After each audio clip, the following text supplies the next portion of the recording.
저는 이거는 2016년, 18년 때보다 더 뜨거운 것 같아요. 네, 본 적 없는 사이클입니다.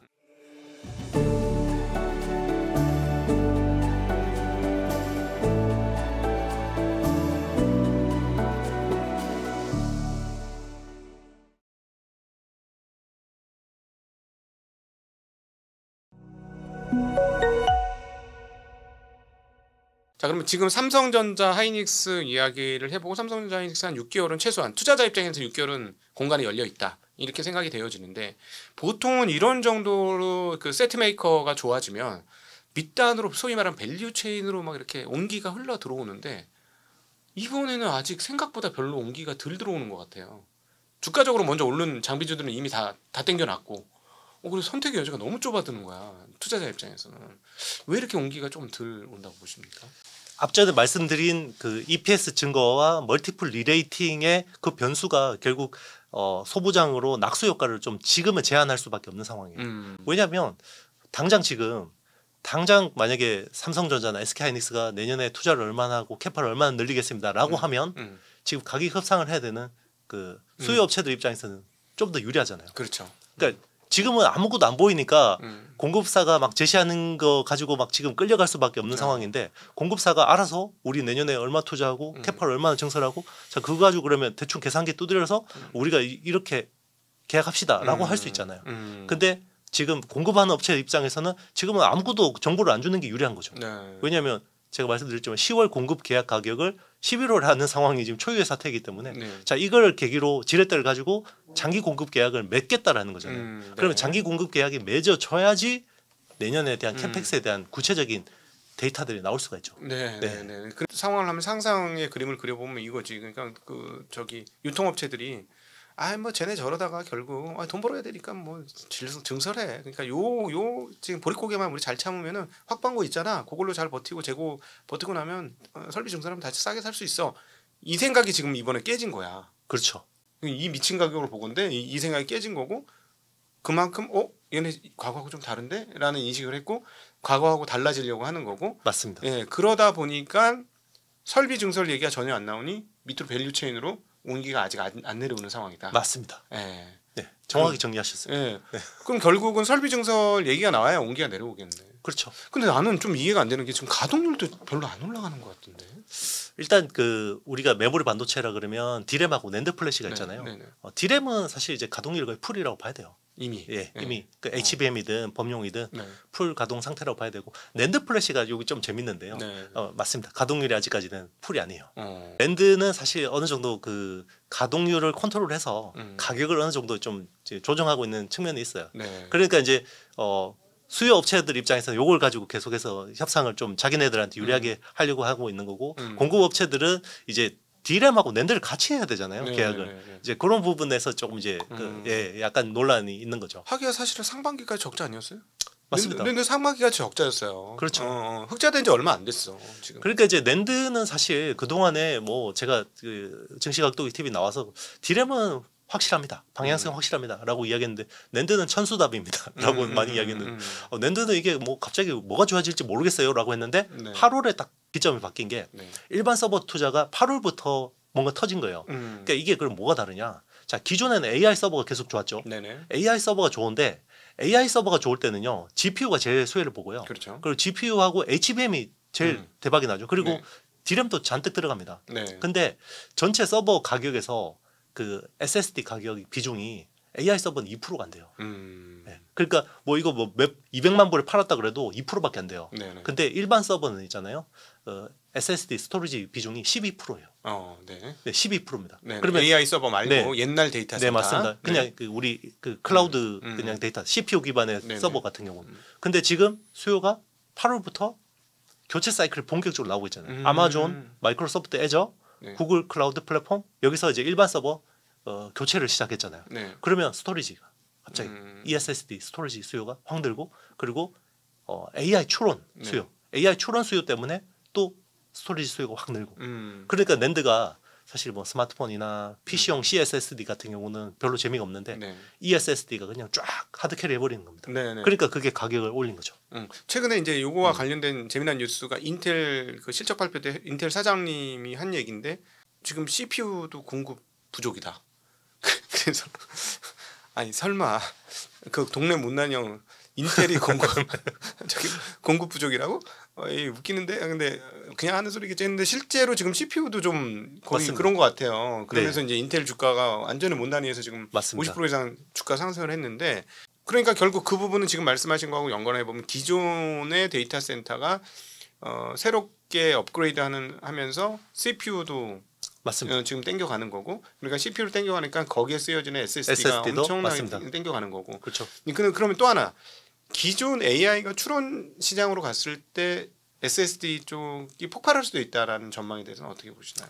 맞습니다. 이제 그 AI 추론이 이제 점점 커지거든요. 네. 이제 우리가 컴퓨팅 파워라고 뭉뚱그려서 이야기하지만 그동안에 AI 혁명 초기에는 데이터 트레이닝 그러니까 이제 연산 쪽에 집중돼 있는 거예요. 컴퓨팅 파워가. 네. 근데 이제 이게 추론이 이제 점점점 컴퓨팅 파워 비중이 커지거든요. 네. 근데 추론에서 이제 그 컴퓨팅 파워가 커지면 스토리지 비중이 점점 늘어날 수밖에 없어요.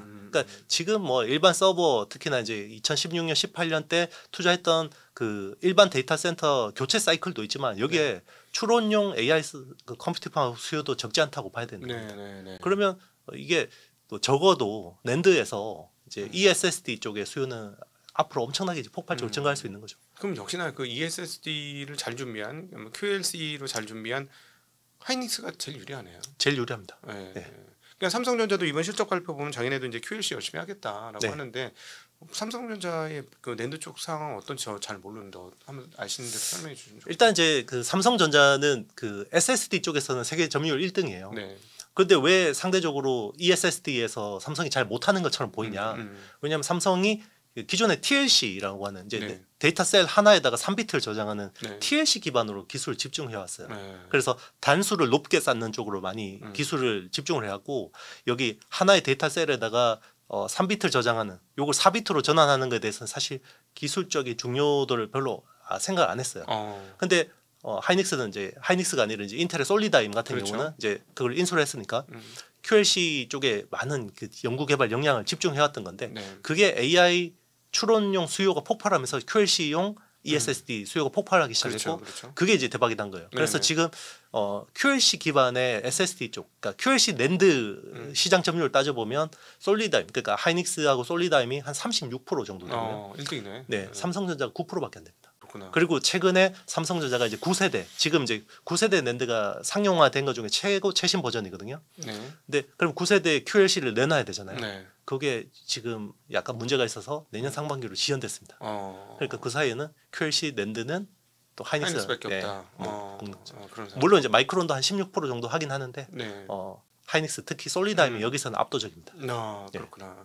근데 어떻게 보세요? 그 앞으로 그 우리 이제 카이스트 김정우 박사님께서 뭐냐면은 HBM 다음으로 HBF가 뜬다 그러면서 플래시 메모리도 적층 간다. 네. 이렇게 그렇게 해서 옆에 붙여줘야 추론이 더 원활해지고 돈도 덜 든다. 그러니까 당연히 그렇게 할 수밖에 없을 거다. 뭐 이렇게 얘기하는데 그러면은 이제 많은 분들이 그럼 뭐 낸드도 그러면은 디램 HBM처럼 되는 거야? 막 이런 상상을 하는데 조금 결이 좀 다를 것 같은데 어떻게 보십니까? 그렇죠. 이거는 이제 사실 AI 발전이 어떤 흐름으로 가는지가 되게 중요한 것 같아요. 네. 그러니까 그 우리가 메모리라 그러면 디램 같은 경우는 읽고 쓰는 속도가 굉장히 빠르잖아요. 네네. 근데 얘는 휘발성이고 네. 낸드 플래시 같은 경우는 비휘발성이긴 한데 네. 얘는 속도가 느려요. 읽고 네. 쓰는 속도가 되게 느리거든요. 네네. 그러면 이제 만약에 지금은 우리가 뭐 이 데이터를 AI가 뭔가 처리하는 데 있어서 뭐 빨리 자주 불러들이는 건 핫데이터라고 하죠.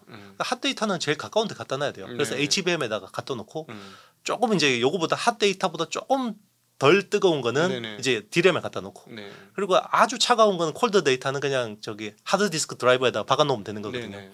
그러면 이제 약간 요 핫 데이터와 콜드 데이터 사이에 웜 데이터라고 하면 약간 하이브리드 형태 네. 그런 쪽에 캐시 메모리가 많이 필요해진다라고 하면 HBF가 굉장히 유용할 수가 있는 거죠. 네네. 디램보다 속도는 느리지만 데이터 용량은 훨씬 더 싸게 만들 수 네. 있는 게 HBF이기 때문에 네네. 대신에 이제 일반 낸드보다는 HBF가 훨씬 비싸겠죠. 당연히 그러겠죠. 근데 이제 또 한편으로 생각하면 이 약간 요게 비슷한 컨셉이 언제 있었냐면 그 예전에 인텔하고 네. 그 저기 마이크론이 네. 3D X 포인트라는 메모리를 개발한 적이 있었어요. 네. 그러니까 그게 뭐였냐면 상부연화 메모리였는데 랜드보다는 속도가 빠르고 네. D램보다는 싸다 이 컨셉이었거든요. 예. 비슷하죠 지금하고. 예. 근데 이제 이게 되게 애매했거든요. 왜냐하면 반대로 이야기하면 D램보다는 속도는 느리고 랜드보다는 비싸다라는 거거든요. 그렇죠. 그래서 결국 이게 상용화가 안 됐어요. 근데 그거는 이제 컴퓨팅 어떤 그 발전이 그게 필요 없는 쪽으로 진화했기 때문에 그렇거든요. 그렇죠. 예. 네네. 근데 똑같습니다. HBF라는 게 중요한 게 아니라 네.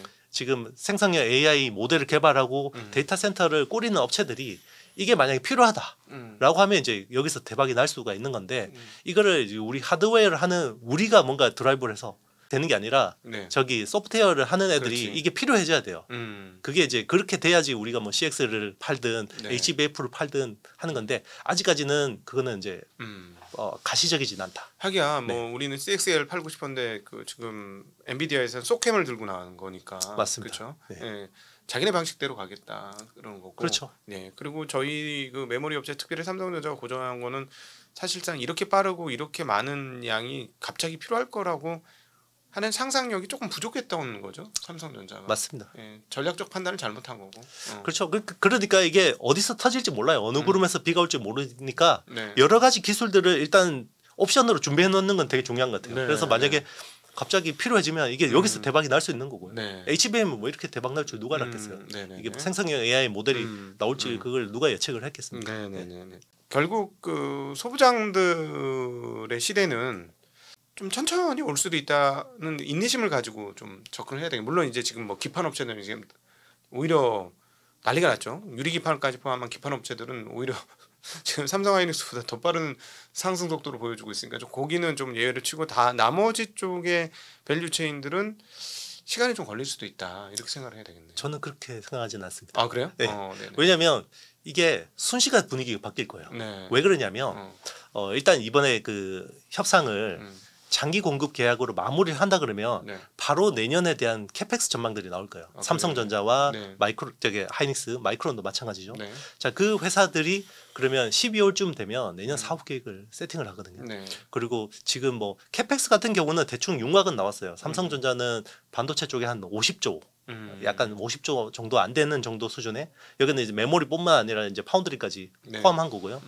그리고 SK 하이닉스 같은 경우는 아마 이 연간으로 제일 많이 해도 10조 후반대였어요. 네. 한 18조 정도가 하이닉스가 연간 캐펙스 최대치였거든요. 네네. 근데 내년에 아마 한 30조 중반까지 할 것 같아요. 거기에 대해서 디테일이 나올 거예요. 연말에. 그럼 디테일이 나오기 시작하면 시장은 소부장이 되는구나 라고 해서 급하게 지를 겁니다. 네네네네. 근데 그게 어떤 방향으로 투자될지는 아직 몰라요. 네네. 그거는 지금 이제 계약을 수요 업체들하고 계약을 어떤 식으로 진행하는지에 따라서 이제 그게 굉장히 가변적이라는 거는 분명하죠. 네네네. 아 어찌 되었거나 지금 뭐 그 반도체만 보면 뭐 시장이 어떻게 가든지 이 비즈니스는 엄청 단단한 상황이다. 일단 최소 6개월 정도 볼 수는 있겠네요. 네, 일단 저는 반도체 업사이클은 적어도 내년 상반기까지는 일단은 굉장히 좋을 거라고 보고 있고 네. 특히나 지금 시장이 최근 며칠 흘러내리니까 뭐 이런 말씀 드릴 분위기는 아니지만 연말에는 굉장히 뜨겁게 소부장 랠리가 올 수 있다 생각합니다. 네네. 네. 지금 지금 슈퍼 사이클 얘기하시는데 느낌으로 반도체 오랫동안 공부를 해보시고 옆에서 현장에서 직접 보신 입장에서 어느 정도 슈퍼 사이클이라고 보십니까 이번 슈퍼 사이클은? 저는 이거는 2016년, 18년 때보다 더 뜨거운 것 같아요. 네. 본 적 없는 사이클입니다. 이 사이클. 그리고 이렇게 업사이클이 중장기로 이어지는 것도 처음이에요. 그러니까 보통 반도체 업사이클이 2년에서 2년 6개월이 지나면 끝나거든요. 그래서 원래 2023년부터 올랐으니까 사실은 올 중순부터 이게 사이클상 꺾이는 게 맞거든요. 네네네. 근데 이게 지금은 AI 인프라 쪽에서 수요가 더 폭발적으로 증가해서 사이클이 늘어지고 있는 상황입니다. 네. 적어도 1년은 더 지속되는 거죠. 그러니까 기존에 그 4년 주기설 있잖아요. 네네네. 2년에서 2년 6개월은 업 사이클, 1년에서 1년 6개월은 다운 사이클. 네. 그 사이클도 아마 폐기되지 않을까. 근데 사실은 이번에 네. 다운 사이클이 조금 더 길었지 않아요? 그 과거 평균보다도 21년 이후로 계속 하향했으니까. 그 이제 코로나 변수가 있긴 했는데, 네. 그런데 AI 사이클은 계속 좋았어요. 그렇죠. 그 계속 사이에. AI 사이클은 한 번도 나쁜 적이 없었어요. 맞습니다. 그러니까 네. AI는 계속 좋았고 그 동안에는 이제 범용, 특히나 이제 B2C 쪽이 사이클이 안 좋은 거였는데, 네. 이게 이제 변수가 8월에 이제 일반 서버 사이클이 여기서 터지면서 중첩이 되니까 네. 이 사이클이 이제는 예전에 그 툴이 하나도 안 안 맞는 그렇죠. 거죠. 그러니까 주기설, 그러니까 순환설, 뭐 이게 너무나 2년 상승, 1년 반 하락, 2년 상승, 1년 반 하락 이걸 거의 그래서 4년에 한 번씩 그걸 뭐 교과서 공식대로 수학 공식처럼 이렇게 머리에 딱 박아놨는데 맞습니다. 이번에 이미 깨진 거야 이 부분은. 깨졌죠. 네. 그죠? 왜냐하면 네. 왜 그러냐면 AI의 규모가 소비자 디바이스 단 소위 말해서 휴대폰 뭐 무슨 컴퓨터 노트북 이거보다 사이즈가 더 커졌기 때문에 맞습니다. 예. 시장이 아예 그냥 새로운 시장이 생겨버려 가지고 그동안의 사이클이 예를 들어서 옛날에는 이게 이렇게 큰 사이클처럼 보였지만 지금 와서 보면 이렇게 작은 사이클이고 CSP가 진행하고 있는 이 AI 쪽 이게 훨씬 덩어리가 너무 커졌죠. 덩어리가 네. 커가지고 네. 얘는 갑자기 거인처럼 보였던 게 이제 소인국으로 바뀐 맞습니다. 거지. 예, 그렇게 봐야 그렇게 돼요. 이제 반도체 수요에서 이제 B2C의 영향력은 점점 더 적어지고 네. 이제 B2B의 성격이 점점 더 커지는데 네. B2B는 이게 그러니까 B2C는 사실 거시경제 영향을 즉각적으로 받거든요. 네. 그러니까 내구 소비재이기 때문에 영향을 받고 그게 이제 4년 주기로 약간 경기 순환 사이클처럼 잘 작동을 했는데 네. 지금 B2B 같은 경우는 인프라거든요. 네. 그리고 특히나 이거는 내가 여기서 이탈하는 순간 죽는다라는 공포감이 있어요. 빅테크들이. 네. 그러니까 이게 군비 경쟁은 사실 네. 경기가 좋든 안 좋든 어쨌든 해야 되는 거거든요. 네. 그러니까 그게 결국은 기존의 사이클하고 안 맞아 떨어지는 네. 위기가 아닌가 생각합니다. 맞아요. 지금 경기 전체를 읽을 때도 AI로 인해서 과거 데이터하고 안 맞는 게 너무 많은 거죠. 미국이 경기가 좋은 게 그럼 소비가 좋아서 좋아? 아니 설비 증설이 좋아서 좋아. 뭐 이런 얘기가 나오고 있는 상황이니까. 그렇죠. 뭐 과거에 맨날 뭐 미국 경기는 무조건 소비야 뭐 이렇게 했는데 완전히 틀이 지금 깨지는 상황이 이 AI 때문에 나오고 있다. 맞습니다. 네. 올해 경제 성장률에서 미국의 AI 투자가 영향이 40%고 지금 우리나라 같은 경우도 반도체 수출이 사실 우리 경제에서 미치는 영향이 절대적으로 커지고 있잖아요. 그래서 네. 제가 이제 내년도 한국 경기 좋습니다 이러면 무슨 근거로 그런 얘기를 하냐 막 힐난이 들어와요. 그렇죠. 그래서 아니 이분들이 지금 반도체가 돈을 얼마를 버는지 계산을 한 번도 안 해보셨나 보네. 막 그런 생각이 들더라고요. 지금 이거는 지금 두 회사가 전체 코스피가 버는 만큼 내년에 벌게 생긴 거야. 맞습니다. 예전으로 치면. 네. 그러니까 이익 전망치가 불과 한 두세 달 전만 해도 내년 뭐 270조 코스피 뭐 내년 이익 하면 아유 저 너무 과하게 지르는 거 아니냐. 맞아. 200조, 230조가 거의 맥스였으니까. 그렇죠. 지금 300조까지 이야기합니다. 그러니까 네. 300조 넘겠어 지금. 넘겠어요, 지금 얘기 하이닉스하고 삼성전자 진짜 저 정도 하면 둘이서 150조 하는데. 그럼요. 네. 네. 처음에는 에이 막 지르네. 너무 막 지르네 했는데 진짜인가? 네. 그렇죠. 지금 이러고 있는 거죠. 그렇죠. 아, 우리가 너무 흥분한 건가 이거 좀 그렇지. 걱정이 되긴 하는데 근데 지금 돌아가는 판을 보면 무리는 아닌 것 같아요. 네. 그렇죠. 그럼에도 불구하고 흥분하지 않고 흥분을 가라앉히면서 우리 이렇게 좀 냉철하게 보려면 리스크가 뭔지도 한번 생각해봐야 될 것 같은데 이영수 대표님께서 어떤 걸 리스크로 생각하고 계신지 알려주시면 좋을 것 같아요. 일단 그럴 리는 없겠지만 이번 이 천재일우의 기회잖아요. 네. 그 기존의 그 어떤 변동성이 큰 그 계약 관행을 장기 공급 계약으로 바꿀 수 있는 그 기회인데 이걸 또 이제 가스라이팅 당해서 또 계약을 이상하게 한다. 그리고 뭐 이번에 좀 올리고 말았어요. 뭐 이 정도로 한다 그러면 사실 멀티풀 리레이팅에 대한 시장 기대감들이 지금 상당 부분 반영이 돼 있는데 그게 이제 약간 실망감으로 나타날 수 있는 부분이 있고요. 네. 그리고 이제 지금은 사실 그 반도체 전문가가 이런 이야기하기 그렇지만 오히려 지금 금리 영향이 더 큰 것 같습니다. 왜냐하면 제가 말씀드렸지만 결국은 지금은 인프라가 제일 중요한 반도체에서 제일 중요한 건데 만약에 뭐 미국이 엄청난 규모로 채권을 발행하는데 채권이 안 팔려서 갑자기 시중금리가 튀었다. 그러면 이제 그 어떤 지금 뭐 대규모 데이터 센터나 이런 것들을 다 그쪽에서 금융으로 일으켜야 되는 건데 그러면 이제 그게 녹록지 않아지는 거잖아요. 네, 그러면 이제 그런 거시경 특히나 이제 금리나 뭐 어떤 이런 부분들이 오히려 단기적으로 발작을 일으켜서 약간 시장에 좀 공포를 줄 수는 있는데 근데 그게 지속될 것 같지는 않습니다. 네네. 오히려 맞는 말이네요. 왜냐하면 데이터 센터를 이제 인프라라고 얘기하니까 인프라를 하려면 자기 돈으로 할 수 없으니 금리가 높으면은 대출 받기가 좀 까다로워지고 그러면 10개 지어야 될 데이터 센터가 8개, 7개, 5개를 받을 수 있는 거니까. 그렇죠. 설비주도 줄어드는 거고.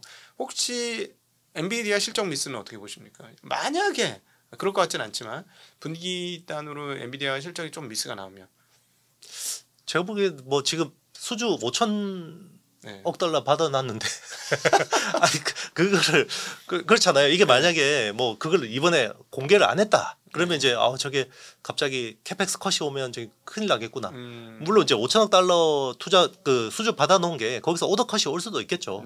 근데 저 정도면 제가 보기에는 뭐 당장 뭐 분기에 실적 미스 난다고 해서 5천억 달러 수주 받아놨는데 저게 뭐 큰 문제가 있을까? 네. 예, 저는 뭐 그게 사이클에 어떻게 보면 뭐 크게 영향을 줄 것 같지는 않습니다. 네, 네. 알겠습니다. 네. 자, 오늘 삼성전자 하이닉스가 신규 고점을 찍고 나서 조금 흔들리는 상황에서 우리 IT의 신 이용수 대표님을 모시고 산업의 실제적인 상황들을 한번 보기 위해서 대담을 해봤고 굉장히 큰 도움이 된 것 같습니다. 그러니까 우리가 많은 일반적인 투자자분들이 가격에 따라서 마음이 왔다 갔다 하는데 항상 우리는 그 안에 내재적인 기업들의 실질적 상황들이 어떻게 돌아가고 있는지를 알아야 투자에서 실패하지 않는다는 측면에서 보면 이 영상이 여러분들한테 굉장히 많은 도움이 됐을 거라고 확신을 하고 많은 분들한테 같이 주변에 아끼고 사랑하는 분들한테 이 영상 공유를 해주시면 어떨까 싶습니다. 오늘도 귀한 말씀해주신 이영수 대표님께 감사드리고요. 네, 감사합니다. 네, 우리 함께해주신 모든 시청자분들께도 감사 인사드리겠습니다. 인사드립니다. 고맙습니다.